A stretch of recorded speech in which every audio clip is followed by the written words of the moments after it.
Olá, pessoal, como é que vocês estão? Espero que estejam todos muito bem. Hoje, né, nós vamos falar um pouquinho de novo sobre o gênero romance. Vamos rever algumas coisas sobre o gênero romance, depois vamos ler alguns textos de romance e fazer uma interpretação de texto sobre esse gênero textual. Vamos lá, galerinha? Vamos ao nosso slide. Me acompanhem, por favor.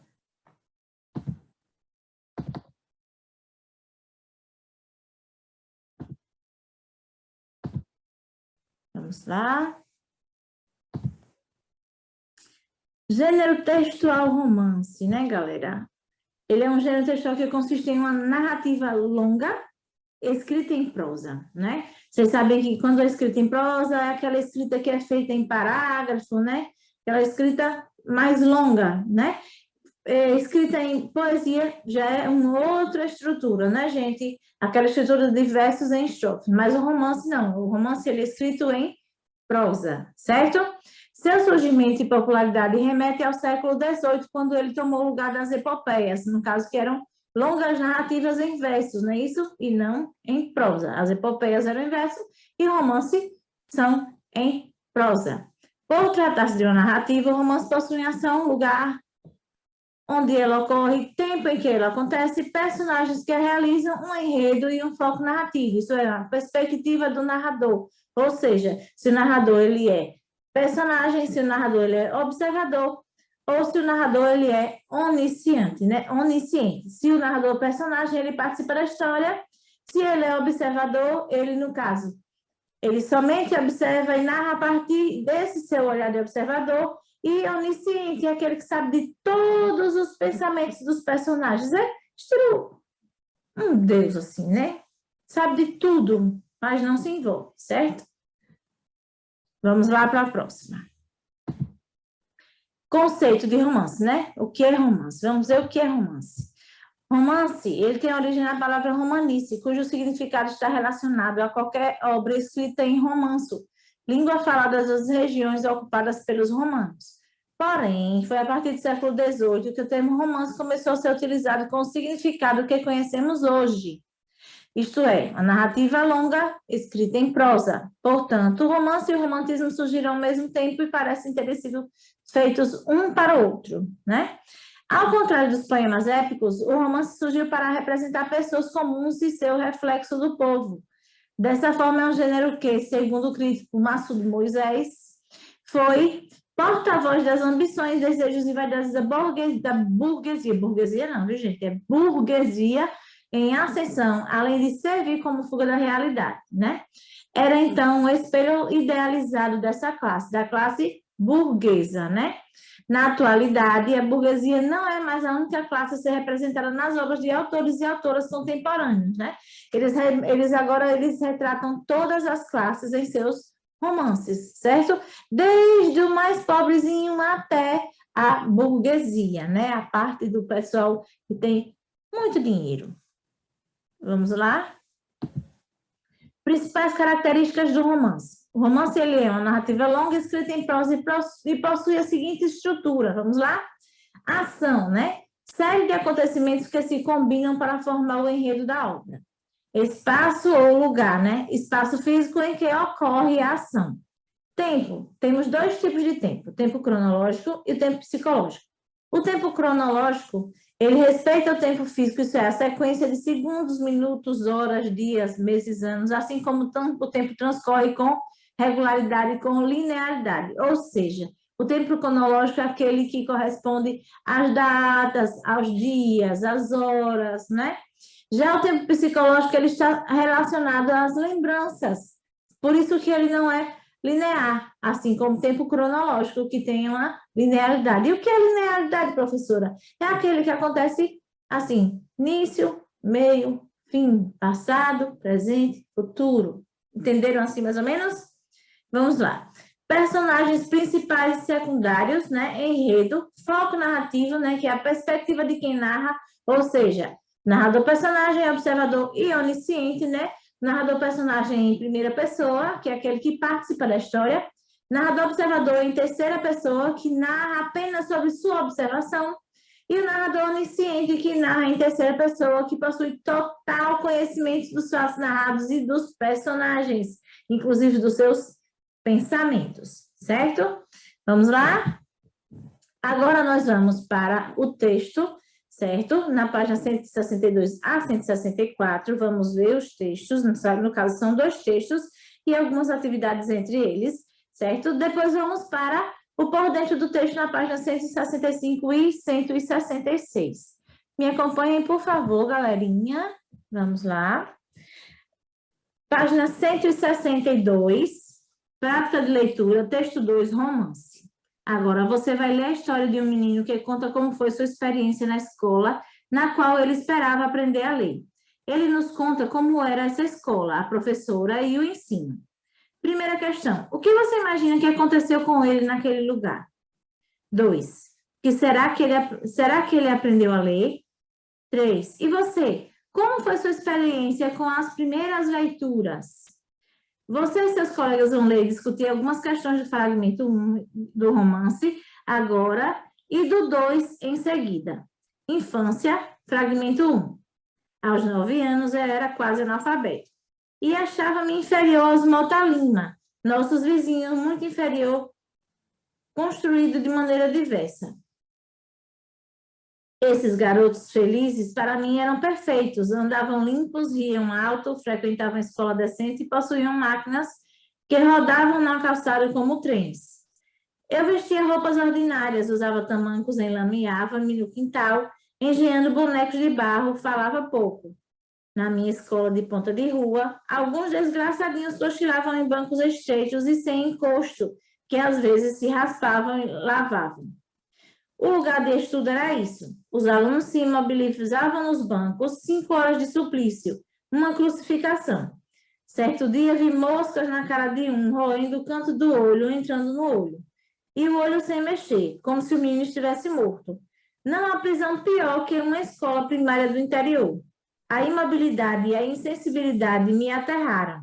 Abandonei os cadernos e as auréolas, não deixei que as moscas me comessem. Assim como aos 9 anos, ainda não sabia ler.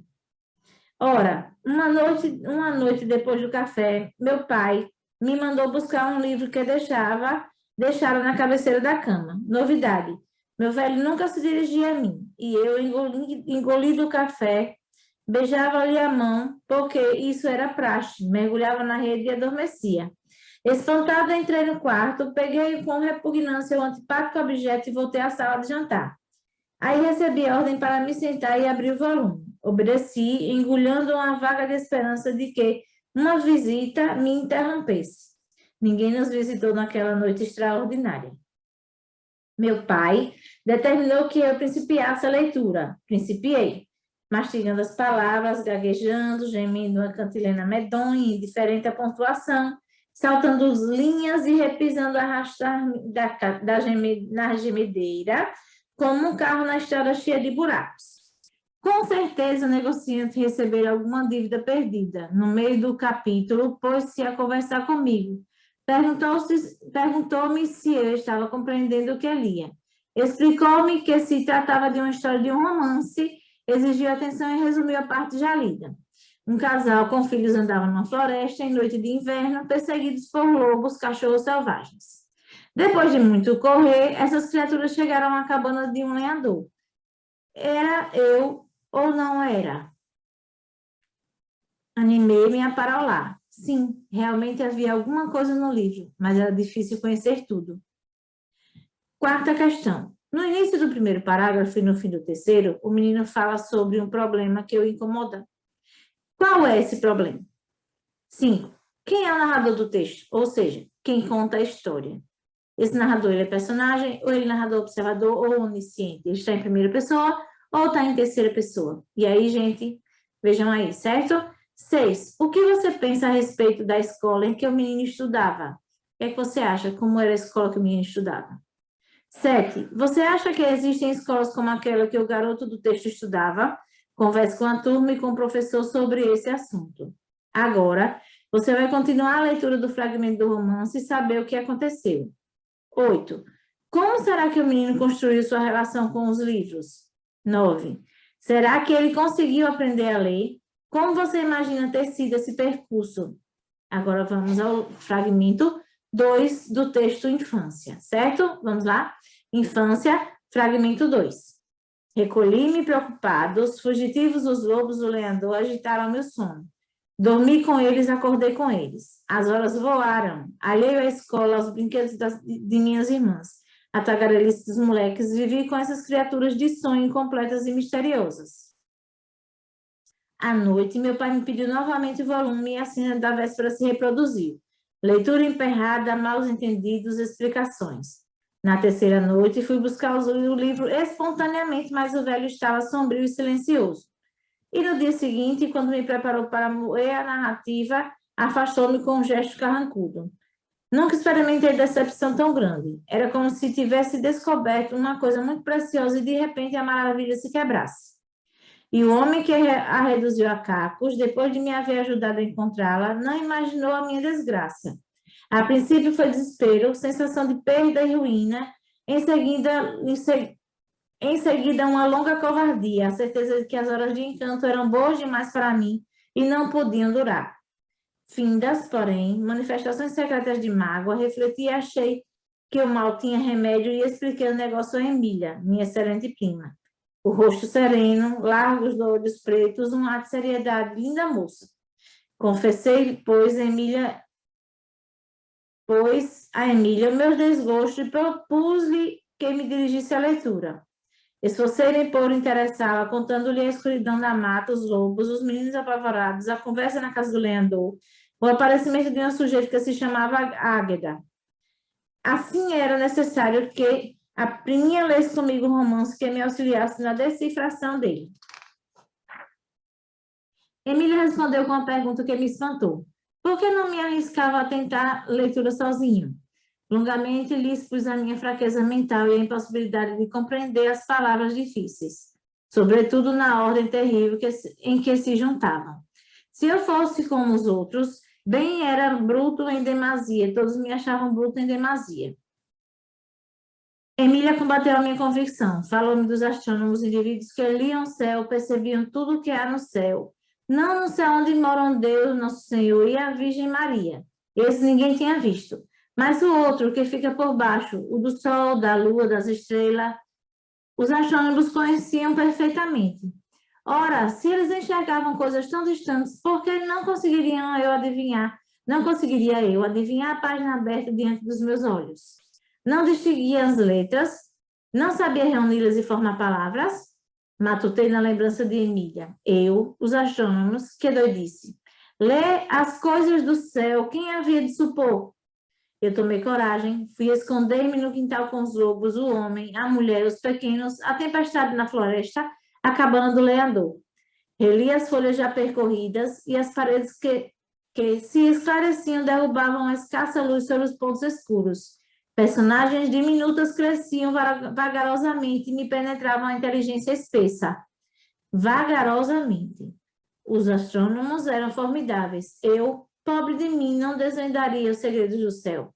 Preso à terra, sensibilizar-me-ia com histórias tristes em que há homens perseguidos, mulheres e crianças abandonadas, escuridão e animais ferozes. Está aí o texto, né, no caso, os dois fragmentos de texto, né, fragmento 1 e fragmento 2 do texto Infância. Agora, pessoal, nós vamos à interpretação de texto por dentro de texto, iniciando na página 165 e terminando na página 166. Vamos lá? Bom, por dentro do texto, página 165. Primeira questão. Quais atitudes o pai toma ao tentar ensinar o menino a ler? E aí, de acordo com o texto, né, com o fragmento 1 do texto, quais atitudes o pai toma ao tentar ensinar o menino a ler? Né? Vejam aí. 2. De que maneira o menino busca uma solução para o problema? 3. Releia esse trecho do fragmento 2. Recolhi-me preocupado. Os fugitivos, os lobos, o leandor, agitaram meu sono. Dormi com eles, acordei com eles. As horas voaram. Alheio à escola, aos brinquedos das minhas irmãs, a tagarelice dos moleques, vivi com essas criaturas de sonho completas e misteriosas. Letra A. Quem são os fugitivos, os lobos e o leandor? Explique. E aí, gente? Será que são personagens reais? Será que ele está criando? Vejam aí quem são essas pessoas, para o menino, no caso, né? Letra B. Por que o menino disse que dormia e acordava com os fugitivos, os lobos e o lenhador? Hein, gente? Por que será que ele dizia que dormia e acordava com eles? C. O que faz com que o menino deixe de lado os brinquedos de suas irmãs e a tagarelice dos moleques? Hein, gente? O que será que fez ele deixar isso, né? O que será que chamou mais a atenção dele, fez com que ele deixasse os brinquedos das irmãs e a tagarelice dos moleques? Quarta questão. O menino desabafa com a prima sobre sua dificuldade para ler, mas ela conta sobre as histórias dos astrônomos. Veja a maneira pela qual o menino reflete sobre eles. Ora, se eles enxergavam coisas tão distantes, por que não conseguiria eu adivinhar a página aberta diante dos meus olhos? Não distinguia as letras? Não sabia reuni-las e formar palavras? Matutei na lembrança de Emília. Eu, os astrônomos, que doidice. Ler as coisas do céu, quem havia de supor? E eu tomei coragem, fui esconder-me no quintal com os lobos, o homem, a mulher, os pequenos, a tempestade na floresta, a cabana do lenhador. Letra A. O que você acha da ideia dos astrônomos lerem o céu? Por quê? B. O que estimulou o menino a enfrentar sua dificuldade de ler? E aí, gente, qual foi o estímulo, né, que deram ao menino para enfrentar a dificuldade dele ler? C. O que o narrador revela com a frase "e tomei coragem, fui esconder-me no quintal com os lobos, o homem, a mulher, os pequenos, a tempestade na floresta, a cabana do lenhador"? Quinta questão. Leia as informações do quadro abaixo e responda as questões com base no fragmento 1 e 2 do romance. Narrar é contar uma história. Há diferentes gêneros textuais que se organizam em narrativa como romance, contos, crônicas, lendas, fábulas, mitos, entre outros gêneros, né, gente? Nas narrativas ficcionais, há narrador e personagens. Narrador, relator dos fatos, dos quais pode ser participante como narrador personagem, primeira pessoa, observador, somente observa, e onisciente, terceira pessoa, quando observa e tem acesso até os pensamentos dos personagens. Personagens: protagonista, personagem principal, e antagonista, forças antagônicas, vilão ou situação que atrapalha o desfecho, ou melhor, os desejos dos protagonistas. E secundários participam de forma secundária nas ações, ou seja, não tem muita importância na sua participação. Espaço: o ambiente em que os fatos acontecem. Tempo: quando ocorrem ações ou quanto duram. O tempo pode ser cronológico, medido pelo relógio ou calendário, ou psicológico, como o personagem o percebe em pensamento, no caso, lembranças, né? Enredo: é o conjunto de episódios que compõe a narrativa, dividido em apresentações dos fatos e personagens, situação, problema ou conflito, o que gera os fatos, clímax, momento de maior tensão na história, e desfecho, conclusão ou resolução do conflito. Letra A. Quem é o personagem protagonista desse romance? Explique. B. Qual é a situação, problema na qual o menino está envolvido? Qual é o problema que ele se acha, no caso, envolvido, hein, gente? Nessa história toda. C. Há um vilão ou uma força antagônica que atrapalha o desejo do menino protagonista? O que ou quem seria? Explique. Só se for o próprio medo dele, né, gente? A questão também da falta das escolas, né, de qualidade onde ele mora. Letra D. Quem são os personagens secundários? Quem são aqueles personagens que tem na história que o menino está lendo que não tem tanta importância? Letra E. Quando ocorre essa passagem da história? Qual expressão marca o tempo? Vejam aí qual a expressão que marca o tempo dessa história, de quando ocorre, certo? F. Onde ocorre a história? Como é possível supor essa informação? Sexta questão. Conforme a orientação do professor, você e o grupo de colegas vão fazer a análise completa de uma história. Escolham um conto para ler. Depois da leitura, identifiquem o personagem, o ambiente e a situação problema. Verifiquem de que maneira o conflito da história foi resolvido e o que acontece no final. Para organizar essas observações, vocês responderão, ou melhor, vocês poderão fazer um quadro como este. No caso, protagonista, antagonista ou força antagônica, outros personagens, espaço, tempo, conflito ou situação problema, clímax, desfecho ou solução do conflito. Por último, combinem com o professor um momento para lerem a história o restante da turma e partilhem com os colegas as análises dos pontos de vocês. Verifiquem se os colegas concordam com as informações que eles anotaram. Confiram as respostas com o professor e aproveitem para tirar dúvidas sobre esse assunto. Legal essa atividade, né? Agora, basta coragem de vocês para fazer, né, gente? Bastante coragem. Muito legal essa atividade, muito rica. Quem fizer essa atividade vai estar aprendendo muito, muito mesmo, certo? Então, vamos deixar a preguicinha do lado, vamos fazer essa atividade com muito amor, com muita determinação, certo? E lembrando, né? Curtam lá o canal, curtam o vídeo, falam lá se gostaram do vídeo, certo? Lembre-se também de usar máscara, né? Álcool em gel para fazer a limpeza das mãos. E vamos para a nossa despedida virtual. Um abraço apertado, um beijo no coração e até a próxima com fé em Deus.